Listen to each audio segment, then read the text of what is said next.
I'm Jake from JacobTubeHD, and welcome back to the movie I want to talk about. The show that realized that water is nice and refreshing, especially if you're a fat guy that fought a doll that tried to kill you. Fighting isn't easy for someone my size. Any physical activity isn't easy for someone my size. You know what, I thought this would be a whole lot scarier, but I'm starting to feel comfortable down here. I still don't know where this door behind me leads to, and I still don't know what the names on the wall mean, but I'm starting to feel better down here. I thought those names on the wall meant this place was haunted, but I've only dealt with my own illegal talk show and a killer baby doll. This month has been a piece of cake. I'm not feeling scared for my life, which is what everyone feels in October. You're supposed to feel like you could die at any moment in October. It's the best part of the season. You think I want to give away candy or dress up in a costume? No, I want to constantly feel like I could be murdered at any moment this month. I like to be on my toes. Toes are very vital body parts. I don't want to actually die because that's just doing too much. I enjoy living in fear, but I also enjoy living in general. There's no point in October existing as a month if I can't feel like I'm gonna die at every moment in the night. Notice how I didn't say every waking moment, because I want these feelings even when I sleep. I need some spooky shit to happen, and I need it to happen now. I don't want to summon spirits and ghosts, so maybe bringing that into this basement would add the spice this month has been desperately missing. Remember how I said I know the noise ghosts make? Well, before I was a movie reviewer, I was a ghost summoner. Whenever someone needed a ghost summoned, I would just summon it and they would give me cash for it. I was forced to shut down the business though because I was putting too much stress on the Ghostbusters, but I still summon ghosts for pleasure. All you have to do to summon ghosts is to recite some of the words to Ooh by De La Soul featuring Seed of Chucky star Redman, since the noise they make is ooh. I'm a little bit rusty, but I still think I got it. Alright. If you a fat chick and you fuck on tonight, then go ooh, ooh, ooh, ooh. I think that worked, but just to be safe, I'll start reviewing movies about demonic spirits causing chaos in the lives of families, and the madness only ends when you get the Warrens. This is The Conjuring. This film is about a family moving into a dream house that turns to be a magnet of intense paranormal activity. The Warrens are called to examine the house and need to use all of their skills to defeat this spiritual menace. This film is somewhat based on the real-life Ed and Lorraine Warren, who were real-life paranormal investigators. We've finally got an exciting first entry to one of these franchises. Ed and Lorraine are interesting characters. They're the most developed characters here and have great chemistry together as a couple. The family is also sweet and one you can connect with, but none of them as individuals really stick out here.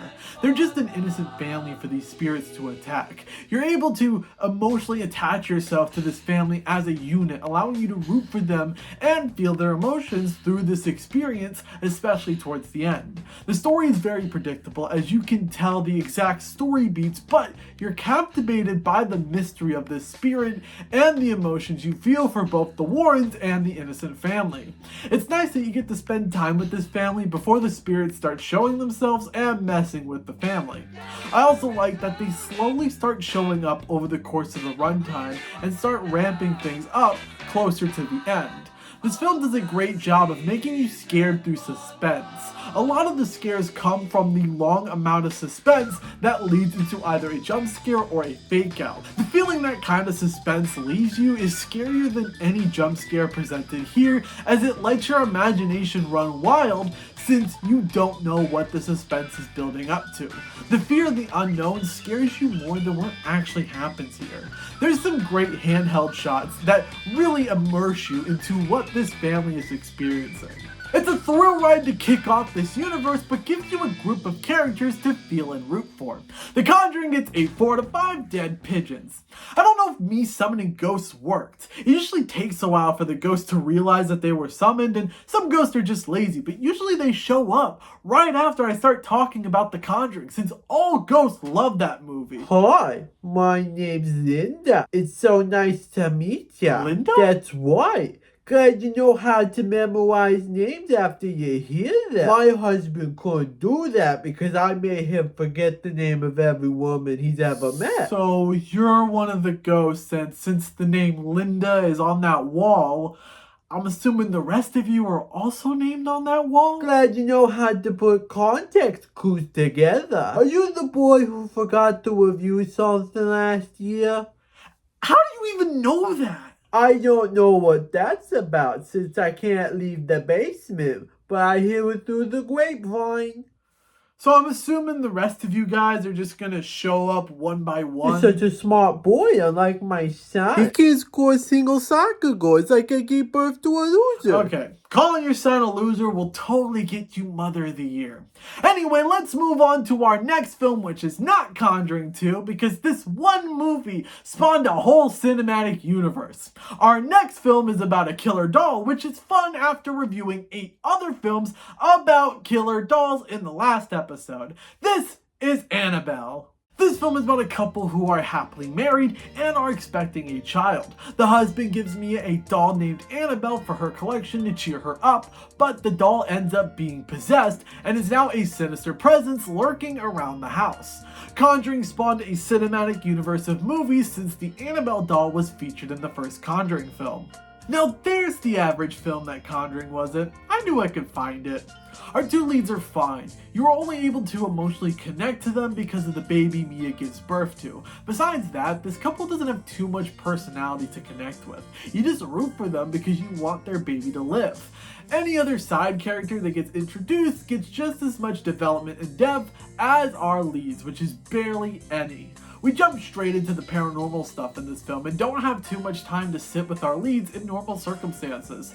This film uses the same method that Conjuring uses to scare you, which is effective in the same way Conjuring is. The jump scares are cheap, but the suspense leaves you feeling scared and on the edge of your seat. We even have handheld moments like Conjuring, but I assume this style is going to be the standard with each entry in this universe. We spent most of our time in this apartment building, which is used very cleverly for scares and tension building. It's a very short movie and the film would have benefited more from a longer runtime. We could have spent more time with the characters and even further look into the demon that possessed this doll. If Conjuring was exciting, this film is bland and runs through its story too quickly for you to connect with the victims of this demon. Annabelle gets a 3 to 5 things of popcorn on fire. So I'm assuming that the next ghost will show up now, since I'm done reviewing Annabelle. I'm curious to learn about these people that I assume used to live in this place, besides the people that were here right before I moved in here, because I don't want to be reminded of where they are. Hi, my name's Sheba. You got any scratchy tickets? Why would I have scratch tickets? You look like you could be desperate for money. Yes, but not that desperate. Wait, you're a ghost. Why would you be desperate for money? I was homeless before I died. I would need anything to get by. Oh, that's so sad. What would you use your money for? Drugs and ciggies. I actually got a ciggy right now. No, please don't. I can't deal with any more house fires. Fine, I'll just leave if I can't smoke. Thank God. I hate ciggies. Not as much as vapes because they smell nasty. Let's jump into our first sequel of this universe before the ghosts start trying to smoke again. This is The Conjuring 2. This film is about Ed and Lorraine traveling to London to help a single mother and her 4 children. When they witness the evil terrorizing this family, the Warrens realize that they're dealing with something that they couldn't imagine. You know how people say that sequels are always worse than the original? That person lied because this one is way more exciting than the first film. Ed and Lorraine are even better here than they were in the last film. They're dealing with their own demonic entity that ties itself into what the family is going through. There's even a twist here that you won't see coming that has to do with what's torturing this family and how it connects to the Warrens. The chemistry between them here is even better than last time, and you really get to see how sweet they are as a couple here. This family is very relatable, and you're able to connect with them easier than the family in the last Conjuring film. We have a single mother who's trying to raise 4 kids on her own. We also have one of the kids who isn't believed because she's in the rebellious teen phase of her life. You can easily see yourself in this family dynamic, making you be able to care for them and root for their survival. The actress that plays Janet delivers a brilliant performance, especially when she's possessed by this evil spirit. The horror is handled the same way it has been in the other films, but what the suspense leads to is just as terrifying as the suspense and tension itself. We do have time with the family before the paranormal aspect happens, but every paranormal instance is amped up to an 11. We have our handheld shots like the other films, but the cinematography here is just beautiful at times, with some of the shots that further immerse you in what this family is dealing with. This sequel is miles better than the first one, giving you more relatable characters and a more exciting adventure you get to go on with Ed and Lorraine. The Conjuring 2 gets a 4 out of 5 old man voices coming out of an 11-year-old girl. Our next ghost should be showing up. The last two were interesting to say the least, so this one has to be even weirder because why do I deserve a normal ghost? Yo, what up, James in the building? Now drop down and give me 20 push-ups. What? Whoa. What?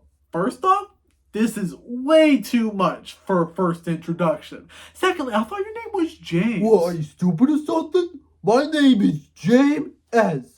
First name James, middle initial S. Do you have a last name? You don't need to know that. Now drop down and give me 20 for that. I have a strict workout routine you need to follow now. Okay, this is way too much.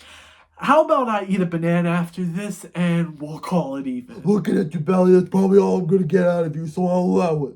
Hey, fuck you for fat shaming me. Only I'm allowed to fat shame me. You know what? Just for that shit, I will be doing the 20 push-ups, you douchebag.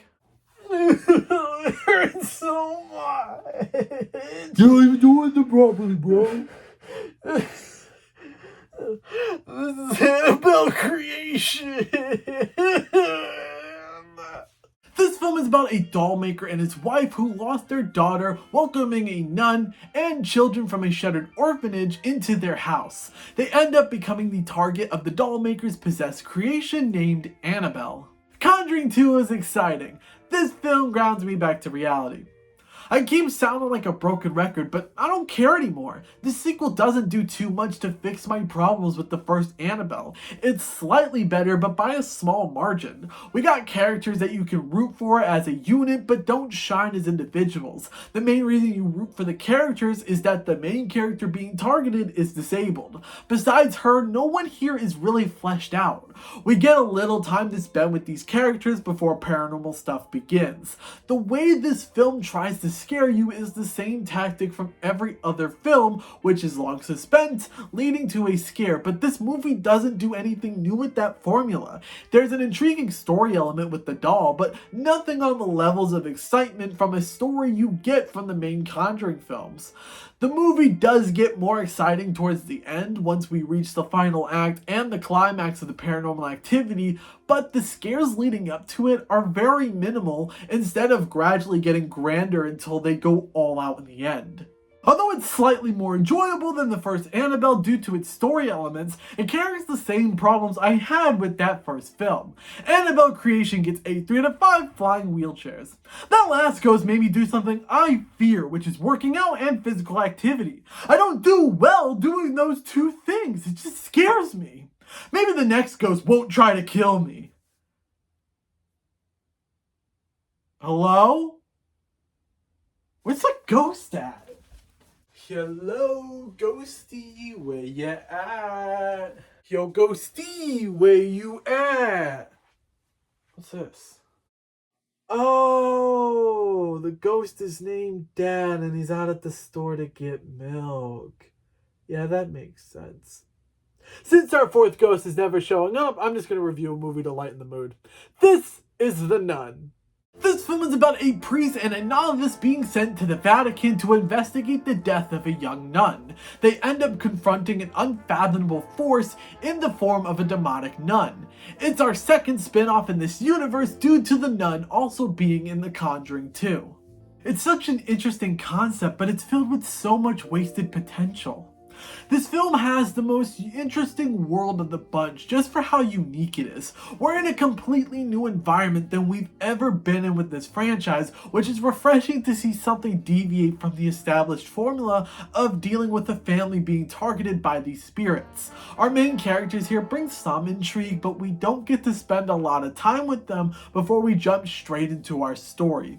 What stops this film from being something really special is its short runtime. It would have been nice to further explore this world before the supernatural stuff starts occurring, but this film doesn't have time for it and suffers because of it. We have some really cool cinematic shots that show up in the final half hour as things really start to ramp up.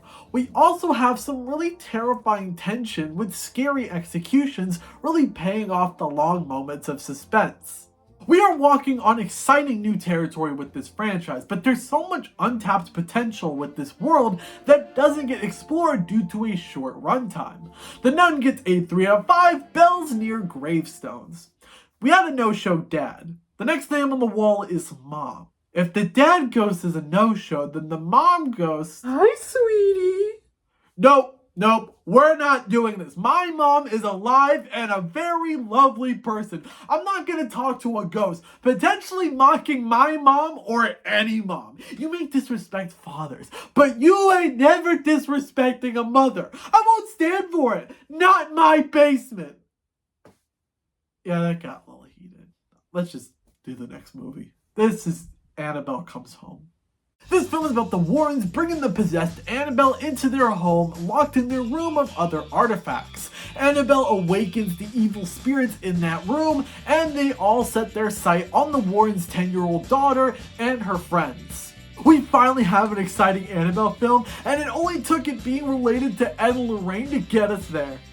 This is the most amount of time we get to spend with a group of characters in this franchise before the paranormal stuff they experience begins to occur. You really get to learn about each of their personalities, allowing you to be fully immersed in their world and root for them when they're in the thick of this film's horror. We go pretty deep into the runtime of the film before anything significant starts happening to our main cast, which is both a good and bad thing. It's great because due to the time we spend with them, we're able to root for them even more to survive the chaos, but it's a horror film with all its scary moments saved for the end. All these actors do a great job at getting you immersed in their reality before shit starts hitting the fan. Ed and Lorraine briefly show up in this film since their daughter is one of the main leads of the movie. It doesn't add much to the story, but it's always nice seeing these characters together and their beautiful chemistry. There's so many unique artifacts and spirits in this movie that we briefly see throughout the film harassing the girls. Every demon we see throughout the film has a lot of potential and intrigue that they could all easily have their own spin-off film where we learn about the origin of each of these. There's some moments of suspense sprinkled throughout the film, but the real horror doesn't show up until we're already an hour into the movie. How you feel about there being less scary moments depends on what you prefer more out of a horror film, whether it's characters you can root for or how many times the film can freak you out. We finally get characters that you can fully connect with at the cost of all of the horror elements being saved for the final 30 minutes. Annabelle Comes Home gets a 3 out of 5 guys playing guitar to woo women. I'm finally done talking about killer dolls. I already fought one and I'm not fighting another one. I don't think I can take fighting another doll that for some reason knows how to murder. Well, none of these ghosts have been scary. I just feel bad for some of them. They all had strange and depressing lives. I don't even know if any of them could scare me. Ooh, I'm Scoopy. Are you scared yet? Not in the slightest. What's that scary about Scoopy? Probably the name Scoopy. You sound like you belong on a show for 3-year-olds. I don't like you. You're very mean. I'm not mean. I'm just brutally honest. It's a curse and a blessing. I'm already giving up. You don't get to know my backstory. Scoopy-o. That was the strangest one yet.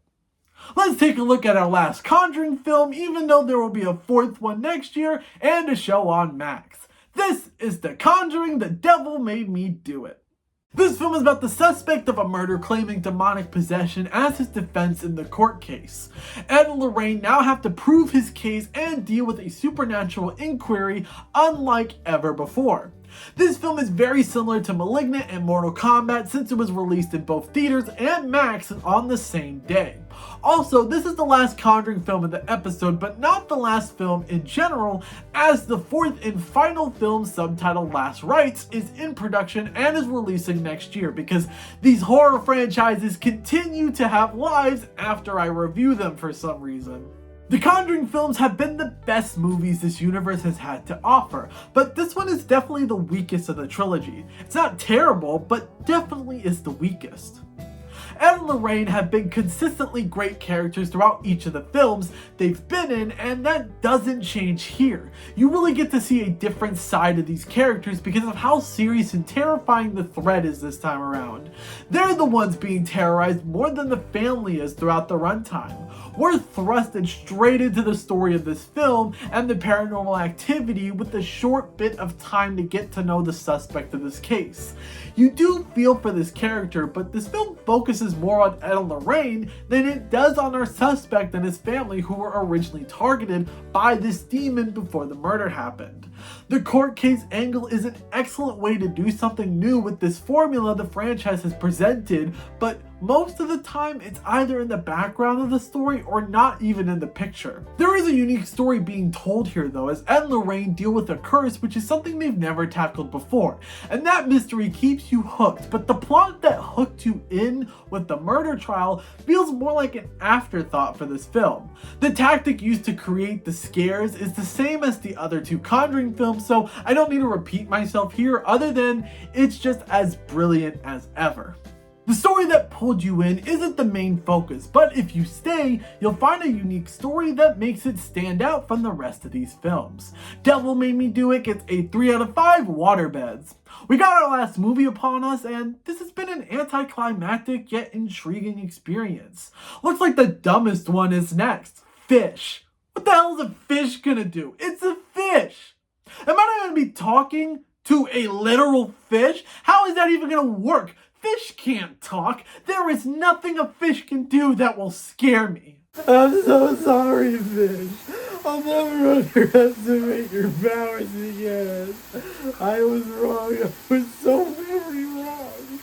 I want to be back in the basement. I don't want to be here anymore. I want to review the last movie. This is the Nun 2. This film is about the powerful evil spreading to a town in France. The murder of a priest brings Sister Irene back to investigate, only to find a demon behind it, which is the same one that terrorized her in the last film. If you took the first Nun film and fixed my one problem with it, you would have this film. Once again, we're in a very unique environment compared to any other film in this franchise. It's not as jarring as it was the first time, but it still stands out from the rest of this universe. The characters, both old and new, are fine. You are able to root for them and spend time with them outside of the paranormal stuff, but nothing really sticks out about each of them that really makes you connect to them. Either way, the actors give beautiful performances that keeps you invested in the story and the emotions of it all. There's like an A and B plot going on at the same time. Two returning characters are separated off on their own stories that eventually intersect together towards the end, which is something this franchise hasn't tried before, and it works following two plots that eventually meet together. The scares are on par with some of my favorite entries in this universe, having long suspense with a terrifying payoff every time. My problem with the first Nun was the short runtime, not allowing us to truly connect with this world and the characters we follow. This film is longer and gives us more time to be immersed in this world and the characters we're following. The sequel is able to make some minor tweaks to the original to make it stand out with some of the greats this universe has had to offer. The Nun 2 gets a 3 out of 5 kids bullied for making friendship bracelets. That was the last movie, and I'm assuming that Fish was the last ghost. Sorry for running late. I was busy having a party with my stepdad. Aww, that's cute. The other ghosts don't like to play with me, but I can still have my fun. I'm starting to like you more than the others. You want to play a game called Overview? Okay, what's an overview? It's where you watch me sum up my thoughts on all the movies I reviewed in this episode. That doesn't sound like fun. It's fun to me. Overall, this franchise can either explore some really interesting concepts or could have poorly developed characters that you have to root for. At their strongest, these films can make you scared of the unknown and an excellent couple fighting off any evil these families have to face through. My favorite is Conjuring 2 for creating a frightening experience with a relatable bunch of characters. My least favorite is Annabelle for being predictable and not trying anything new with the formula like other entries would. That's all the movies, and that's all the ghosts. I'm done with the supernatural. This didn't give me the fear for my life experience I was looking for. It did make me want to learn more about these people, but I don't feel like I'm gonna die. Judging by the fact that there's one more episode left and my computer is still blackmailing me, I think it's safe to assume nothing will satisfy my need to feel like my safety is in danger. I guess I have to resort to plan B, which is to give myself nightmares that will definitely cause sleeping problems. I won't get 8 hours of sleep, but my chronic fear will definitely keep me from getting tired.